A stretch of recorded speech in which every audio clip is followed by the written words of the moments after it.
하나 드려야 합니다. 이제 왜 재난과 관련된 부서에 잘 안 가려고 하는 생명의 위험도 있죠. 근데 예방을 하고 나면요. 예방은 기록으로 남지 않습니다.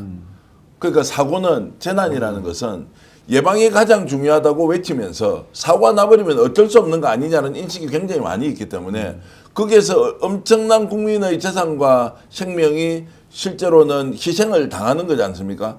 그러니까 예방은 결과적으로 잘해봐야 본전인 거예요. 티가 안 나죠. 잘해봐야 네, 본전인 거예요. 맞습니다. 그런데 이재명 대통령이 그렇게 생각하지 않아요.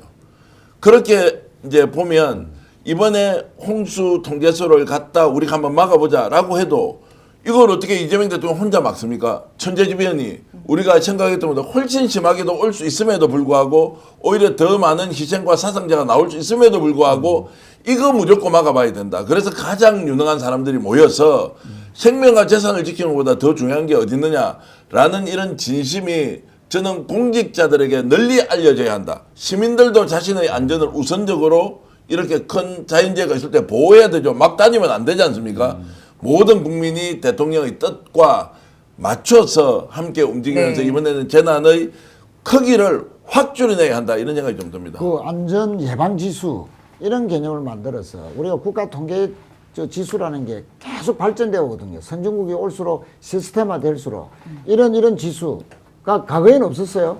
그러니까 새로 생김으로써 그 지수에 맞춰서 우리가 목표를 정하고 그 목표를 달성했느냐 말았느냐를 놓고 공무원들 또 평가도 하고 잘했으면 또 상 주고 못했으면 또 질책도 하고 그러는데 안전 예방 지수라는 게 우리나라에서는 없습니다. 네. 그러니까 방금 우리 전 대표님 말씀하셨듯이 과거 대비 또는 전년도 대비 또는 뭐 몇 년도 대비해서 과거 정부와 새 정부가 들어섰는데 사고율이 낮았다 또는 호우와 관련해서 또는 침수와 관련해서 사고율이 줄었다 하면 예방을 잘해서 그렇다는 분석이 나올 수도 있거든요.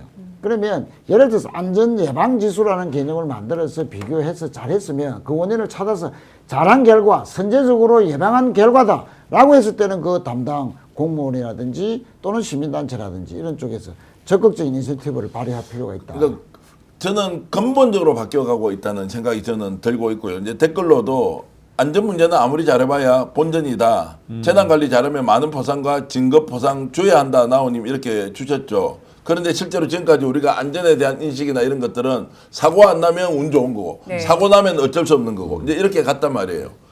하나 주목할 거는 이재명 대통령이 극단적 선택을 하는 자살 관련된 세미나에 가서 이걸 사회적 재난으로 봐야 한다. 국가적 재난이다 이것은. 네. 개인이 자신의 생명을 이렇게 박탈할 정도의 갔던 상황을 우리가 어떻게 볼 거냐. 자살률 1위다 이런 것도 근본적으로 접근하는 방법이 다른 거예요. 일단 책임 정치의 서사가 시작됐음을 이제 국민들은 인지하고 있는 것 같고 이재명 대통령의 경우에는 그 개인이 지금까지 겪어왔던 개인의 서사가 죽고 싶을 만큼 힘들었던 노동자 시절, 배우지 못했던 서러움, 그리고 가족들까지 어린 나이에 부양했어야 되는 부모님들이 아팠기 때문에 그 서사를 가지고 있기 때문에 나 정도의 인내와 끈기를 가지고 악착같이 살았던 사람도 죽고 싶었을 때가 있다. 그럼 이건 과연 개인이 가지는 능력 혹은 부모가 해주어야 하는데 못 해주는 부모의 능력에만 그 책임을 물어야 될 거냐. 근본적으로 살아오면서 그 질문을 가지고 있었을 거라고 네. 생각해요. 그래서 그걸 나뿐만이 아니라 국민 전체에게 확대해서 아마 감정이입하고 공감하는 능력이 우리나라에서 가장 뛰어난 사람이 아닐까. 약자의 입장에서라고 생각합니다. 스픽스를 시청하시는 분 중에 한 분이 연배가 50대 중후반이시던데 한번 통화를 했습니다. 직접 꼭 통화를 한번 했으면 좋겠다라고 해서 하니까 너무너무 사는 게 어려워서 정말 오늘이라도 극단적 선택을 하고 싶은데 그래도 이재명 대통령 되는 그날을 한번 보고 내가 세상을 떠나야 되겠다고 견디는 분이 있었어요. 그래서 제가 이런 말씀을 드렸죠. 기왕에 견디는 거 이재명 대통령 5년 동안 하는 거 다 보고 정하면 되지. 아무리 어렵고 힘들더라도 살아야 한다. 물론 살고 싶은데 살 수 없는 상황이 있지 않겠습니까? 그래서 혹시 극단적 고통을 겪고 있는 분이 이 방송 보시면 대통령 죽음의 고비 스스로 2번이나 극단적 선택을 시도했지 않습니까? 그래도 대통령 돼 있는데 지금 한번 그래도 우리가 한번 견뎌보자. 세상이 바뀌고 있다. 어느 순간에 나 혼자의 내 책임의 문제가 생기더라도 그것이 알고 보면 사회의 구조에서 오고 또 국가의 방치에서 오는 부분이 있으니까 그래도 공동체를 한번 믿어보는 그런 마음으로 어렵죠. 저는 사실 훨씬 어려운데도 잘 참고 견디지 않습니까? 제가 요즘은 대단하다 이런 생각이 요즘 드는데 많이 힘드시잖아요. 많이 힘든 정도가 아니라 방송을 하루에 몇 개를 하기 때문에 힘든 게 아니라 그 외적으로 다가오는 고통은 뭐 이루 말을 할 수가 없는데요. 스피스 화이팅! 예, 스피스 화이팅. 정견 화이팅! 자, 이런 말씀 제가 드리면서 다 같이 힘내서 한번 견뎌보자. 잘 사는 게 중요한 것이 아니라 이길 때는 견디는 그 끝에 뭔가 탈출구가 나온다 이 말씀을 드리겠습니다. 자, 그래서입니까? 지금 이제 일주일 지났는데 대통령에 대한 국민들이 잘했다라는 평가가 전 정부에 비해서도 훨씬 더 많이 나온다. 5%포인트면 별거 아닐 수도 있지만 그때도 국민들의 기대가 굉장히 많았는데 자, 오늘 여론조사를 보니까 국정운영 기대감 잘할 것이다 65%. 근데 앞으로 더 잘할 것이다. 아니면 앞으로는 좀 못할 것이다. 이제 이런 게 나왔는데 새 정부 인선 잘했다는 평가도 무려 57% 정도 나오고 있습니다. 자, 이걸 이제 어떻게 봐야 하느냐? 진심이 통했다 아니면 이재명 대통령의 쇼가 먹히고 있다. 냉정한 우리 이상호 기자께서 분석해 주시죠. 그 쇼라는 부분은 이 포퓰리즘이라고 이야기한 사람이 있어요. 영어적 지금. 표현을 하신 거죠. 그냥 보여주는 행위들. 그리고 포퓰리즘 하지 네. 마라고 얘기한 사람도 있어요. 지금. 아 그렇군요. 저는 지금 이제 시작이다. 53% 나왔는데 지금 일베들이라든가 윤어기안 하는 네. 그 윤어기안 하는 친구들이 되게 고민이에요. 이제 갈등입니다. 증시가 들었어요. 지금 코스피 지수가 2,920인가 돌파했잖아요. 3,000 임박하고요. 네, 3,000 임박하고 있고 특히 어제 오후에 지금 뭐 난리가 났어요. 그 증시 가가지고 담당 과장들이랑 그냥 오픈 토크를 했어. 근데 워낙 똑똑하고 잘 아는데 그치는 것이 아니라 정확하게 짚어가지고 바로 현장에서 해결해 버리잖아요. 근데 그런 것들이 실제로 요새 20, 30대 젊은 층이 이제 이준석한테 많이 현혹됐었던 친구들이기도 한데 이 사람들이 주로 이제 증시와 관련이 많거든요. 관심이. 네.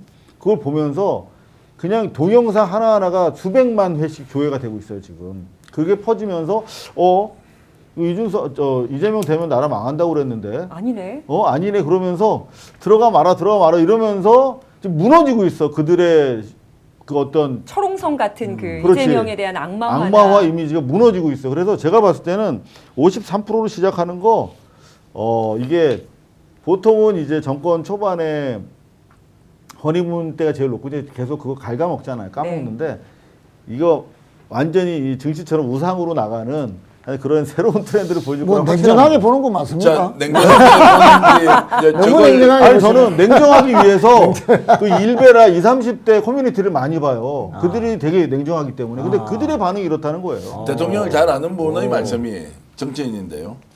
지금 하고 있는 것은 당연한 거고 자기가 지금까지 봐왔을 때 앞으로 더 잘할 건데요. 이렇게 진심으로 이렇게 얘기하더라고요. 어쨌든 자 이것은 좀 더 냉정하게 우리가 생각을 하면서 앞으로 상황을 좀 두고 보기로 하고요.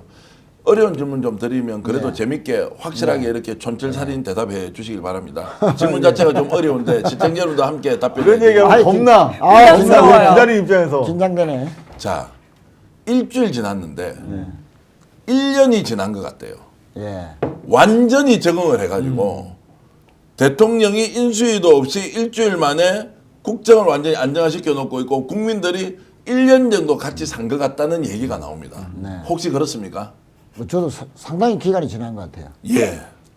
여러분들도 그러면 정말로 1년이 지난 것 같다라는 이야기 하는 분들이 너무너무 많습니다. 네.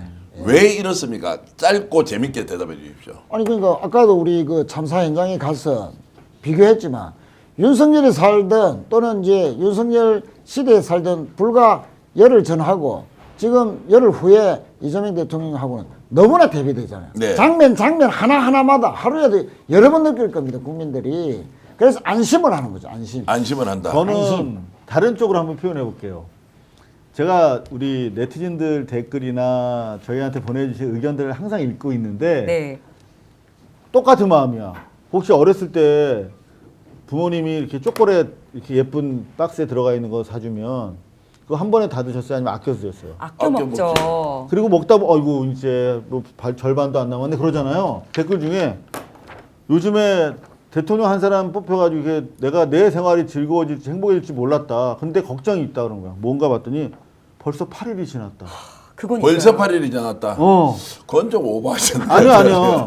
저는 사실은 이거 많은 국민들이 공감하고 있을 거라고 생각해요. 예. 이거 제가 혹시 이 얘기하면 또 욕먹을지 모르겠는데 중임하는 거 있잖아요.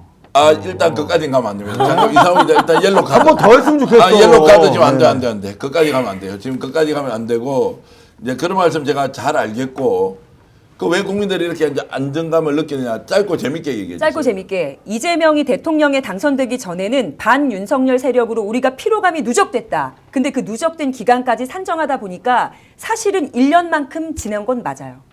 우리는 8일차 이재명 정부를 살고 있지만 뒤로 돌아가서 반윤석열 사상으로 1년을 버틴 게 맞습니다. 그 피로감이 이 일주일 안에 한꺼번에 오는 거예요. 자, 그러면 시청자 여러분께 질문을 던지겠습니다. 지금 이재명 대통령 취임 이후에 지금 국정원이 8일입니까 지금? 네. 8일입니까 정확하게? 네, 목요일이니까. 목요일 8일입니까? 네. 그러면 8일인데 여러분들은 이재명 대통령의 과 함께 며칠 동안 산 것 같습니까? 이재명 대통령 시대 며칠 동안 산 것 같습니까? 이렇게 제가 질문을 드리면 답을 좀 주십시오.